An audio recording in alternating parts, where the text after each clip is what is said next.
बताएं कि जिससे मेरा मन शांत हो जाए, मतलब कैसे चलूं, शुरू कहाँ से करूं और कहाँ तक इसका। भोजन सुधारो। सबसे पहले भोजन सुधारो, अल्पाहार करो।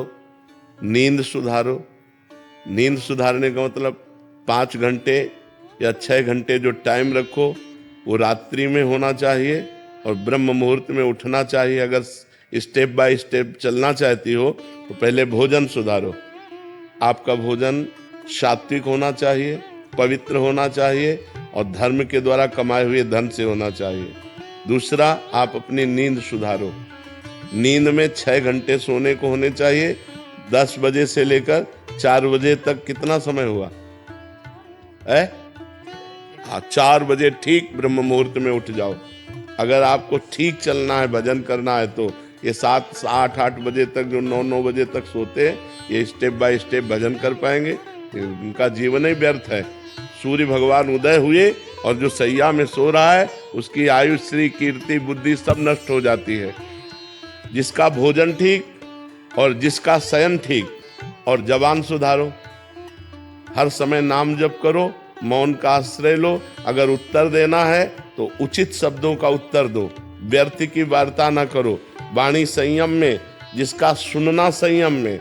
हम गंदी बातें न सुने, प्रपंच न सुने, भगवान की लीला कथा सुने, भगवान की चर्चा सुने, संत वाणी सुने, शास्त्रों की वाणी सुने, तो हमारी श्रवण इंद्री पवित्र। जब हमारी एक एक इंद्री पवित्र हो जाएगी तब हमारा मन भगवान में लगने लगेगा। और समस्त शास्त्रों में वर्णन है, नवधा भक्ति से श्रेष्ठ कोई साधना नहीं है।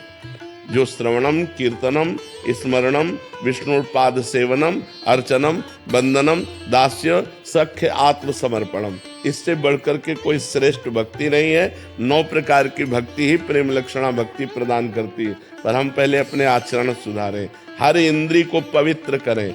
अब जो व्यभिचार करते हैं, गंदी आदतें, गंदे आचरणों में, और वो सोचे कि हम भक्ति, तो भक्ति का नाटक कर लें, भक्ति नहीं हो सकती। भक्ति होती है पवित्र इंद्रियों के द्वारा।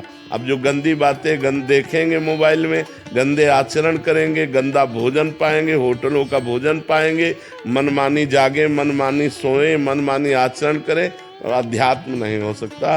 वो मनमानी आचरण उनको नरक दुर्गति की तरफ ले जाएगा, भगवान की प्राप्ति की तरफ नहीं ले जाएगा। तो इसलिए पहले सुनना ठीक करो, देखना ठीक करो, बोलना ठीक करो, सोना ठीक करो, भोजन ठीक करो, और फिर 9 प्रकार की भगवान की भक्ति को अपने हृदय में धारण करो। भगवान का ही श्रवण, भगवान का ही कीर्तन, भगवान का ही स्मरण, भगवान का ही पूजन। भगवान ही हमारे मित्र हैं, भगवान ही हमारे स्वामी हैं। भगवान को आत्मसमर्पण, अर्चन, वंदन, इसी से भगवत प्रेम प्राप्त हो जाता है।